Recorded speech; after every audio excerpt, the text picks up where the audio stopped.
All right, I'm going to start talking and start recording now. What is this do? Oh, I see. Okay, so hey everybody, welcome to week 3. So today I'll go over sort of the main assignment, which is this annotated bibliography.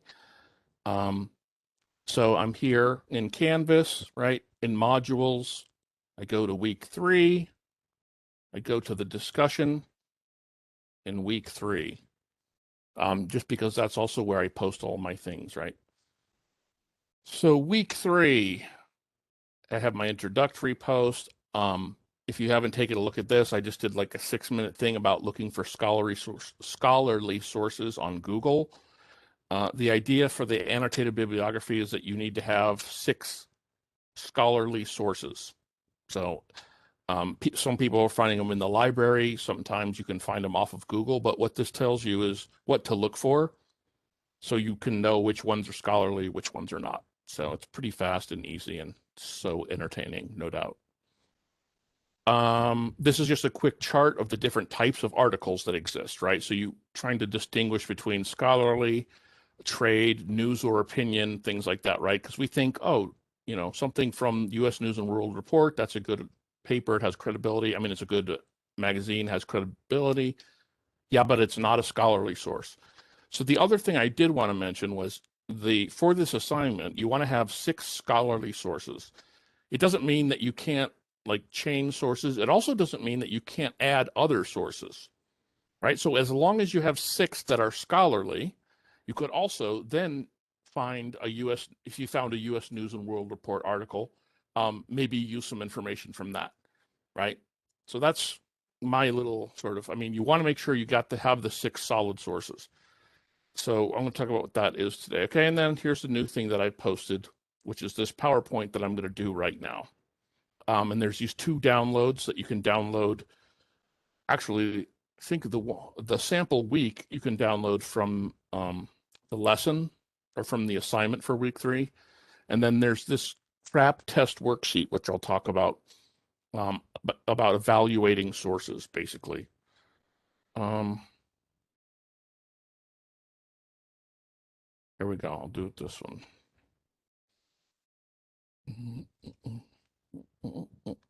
Okay. Right. So the annotated bibliography is the main. I think I make this less assignment for this week. So here's my hint, I guess. So let me see if these are in order. Let me make it a little less so it's easier to read anyway. Okay, so annotated bibliography instructions. So one of the things I'm going to suggest, it's like a trick that I use, is that you have a source, you have an article that you found, you want to sort of evaluate it, but you can evaluate it sort of as you're reading through it, and it will help you find, quotes that you can use, and it'll help you sort of understand the article so that you can write this annotation. So the goal is that you're going to write a rich annotation for each source according to the best practices studied and so on. There's a sample that was the same thing you could download from that I posted, but it's also in the assignment. It is an example week assignment, and it looks like this, right? So they give you the template basically. This is the same thing. You want to keep just keep the settings all the same, and just fill in what you need. So you're going to have an approach paragraph. Okay, so this is one of the ideas that you're trying to write a paragraph about sort of your process of finding different articles or for your subject, right? And about things you know about the subject, some things that you might need to still find out. So it's like a summary sort of where you are. But I highly recommend that you just read this paragraph, right? See what this person does, their subjects about marijuana. And then you are going to write an approach paragraph before you do your annotated bibliography. The annotated bibliography in itself, it just has the actual source in the correct APA citation, and then it has underneath it what we're calling the annotation. And this has so this is needs to include a few different things, which I will go over. in any event, this is the sample, so I would highly recommend downloading a copy of it. You can download it either from the discussion page where I've posted it here, the sample week, or you can get it from the assignment in week 3 in modules. The assignment, right? Compose a full and complete annotated bibliography that includes the 6 scholarly sources with which you're most likely to work as you begin drafting your essay. These may change later as you will continually research during drafting to find more powerful sources and or new ideas. You may use sources from previous assignments if you've read and reread them and feel they're highly valuable at this point. Okay, so you've already found some sources for these other few assignments we've done. Some of them may work perfectly and you just can use those. And you just still need to find enough so that you have 6 scholarly sources altogether. And you're going to do an annotation for those 6. Okay. The requirements, right? The APA correct title page, like I said again, download the example, the student example, use that framework for your own, right? Basically, delete their stuff and put your stuff in because it's all set up. But anyway, an APA correct title page, annotated bibliographies at the very top, and then alphabetical sources, each how I just showed you with the source. And then this basically is going to be 6 to 7 sentence annotation, and I'll talk about what needs to be in that. That's the basic requirements. This is just the example I showed you. I just took it and put it on a slide, right? So correctly cited, and then it has about 6 or 7 sentences, that one. Professor, Yeah. the annotation Yeah. regarding to one of the scholarly source, right? You're doing it for all 6. But why she just cited one scholarly source at the end? Oh, I did that. If you look at if you download the sample one, the sample student one has all 6. 2, 3, 4, 5, and 6. So that's all 6. I just pulled one of them just for an example for a slide. But if you download the student example, you'll see that there are actually six of them. So you need to do an annotation for 6. Mm-hmm. Does that make sense? Yes. All right, excellent. Okay, so from the lesson, they explain what you're supposed to put into it, and then I tried to just make it even more specific for you so you have an idea of how long things need to be, right? The annotation. So for example, they want to make sure that you include a brief overview of the author's point and purpose, okay? So in my mind, that's the summary of the source. It's about 2 sentences. And what you're doing is you're identifying and describing the main point that the article's making, and you're also trying to describe the main purpose, like what is it trying to do. So the main point of the article could be to examine something, and then the purpose might be to publish the results of a study that somebody conducted. But in any event, you're not very long. That's the theory. I mean, it's like 2 sentences to summarize it. The next one is, they say, and this is from the week 3 lesson, you want a focused discussion over why you've chosen this source as opposed to other sources with a similar topic, What's special about the source? Okay, so that's what they say, right? Here's how I translate that. What that means to me is that you talk about basically the credibility and the value of the source. So you might want to mention the author's or the institution's background a little bit, right? So meaning like you could say, this person's a researcher at Harvard and they developed this thing and did whatever. So what you're trying to do is establish why it's a good, credible source.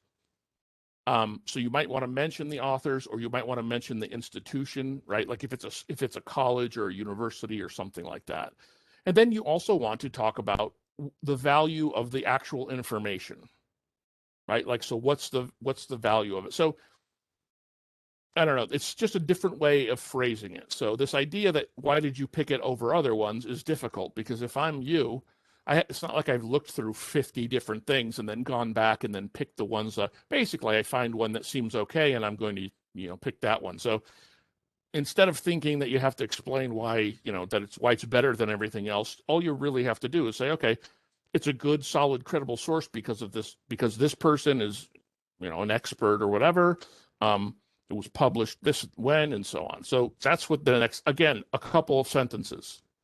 So you talk about the credibility and the information itself. Like if it's a study, that's great. If it gives you quotes from experts, that's great. Sort of what kind of, what evidence is there that they're using that's good. So that's credibility. Weakness, the next thing they say is a focused discussion of how the source will benefit your paper. Does it support a specific point? How? Is it a valuable piece of opposition or for rebuttal or how? Okay, this part is basically exactly the same thing for my, I say you want two sentences and what you're trying to explain is how you think you'll be able to use the source in your essay. So this source will help support the point that I'm going to make, which is whatever, right? Or this gives me an opposing view, which I can refute or rebut in my essay. So you're just trying to give some, and sort of being specific about how you think this particular source is going to help you. Like what are you going to use it for? And it could be for, this source has a story, a case study in it that I might put in my introduction. Like it could be that. It can be anything, but you just want to make sure that you make it clear and you specify what it's going to be, how it's going to help you. The one thing that you may want to, and you also want to do as you can do it, is this is where you want to try to make a connection to one of your other sources. Okay, so if I say this is going to help me support one of the points that I'm making, and that's similar to this other article I have that is also going to support my point. You want to mention that. So you want to mention a connection, a similarity or a difference between the source you're annotating and one of your other sources. So this part's sort of doing two things, right? You're trying to be like, here's how I'm going to use it, and here's how it's similar or different to something else that I have. And I can show you the specific example of this. Let's see if I have it here.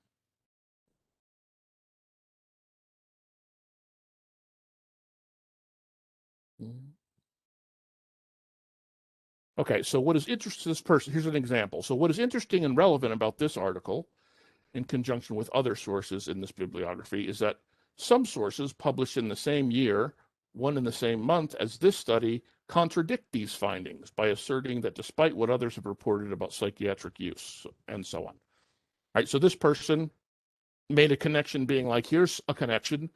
This particular source actually contradicts one of my other sources.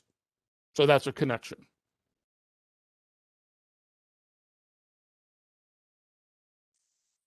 Okay, and then the last thing here, it says a further illumination of the source in the annotation paragraph by using evidence. All of this, I'm just mean you want to quote your source once in the annotation, and you can do it anywhere. So it doesn't necessarily need to be last, but I put it last. So, when you say this source contradicts one of my sources, you could put a quote there and show how it contradicts it or whatever. So you want to use evidence and use at least one quote from your source in your annotation. So that can, like I said, that can go anywhere. It could be part of, when you're talking about the value of the information, you could give an example of it, and use that quote. Connection to your essay, give a quote to show how it's going to connect to your essay. Anyway, you just want to make sure you have at least a one quote from your source in the annotation.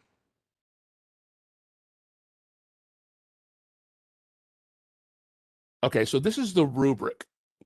For each of the 6 sources, basically, you want to make sure that you have these things. So that contains all of the required elements, right?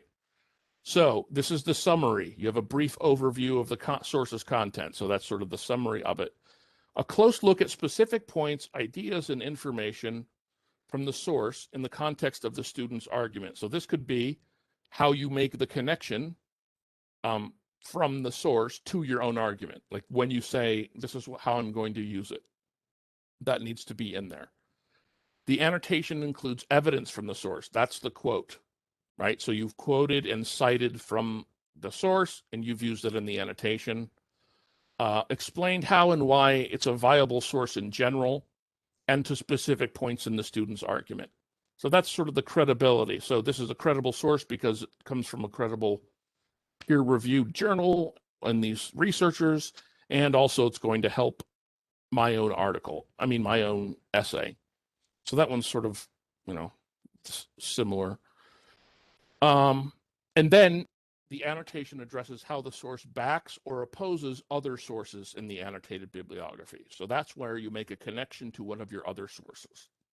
You either say, yep, it's going to help me make this point just like my other source, but maybe more specifically, or maybe it's different a little bit, or it's going to be the opposite of it. So you just want to make sure.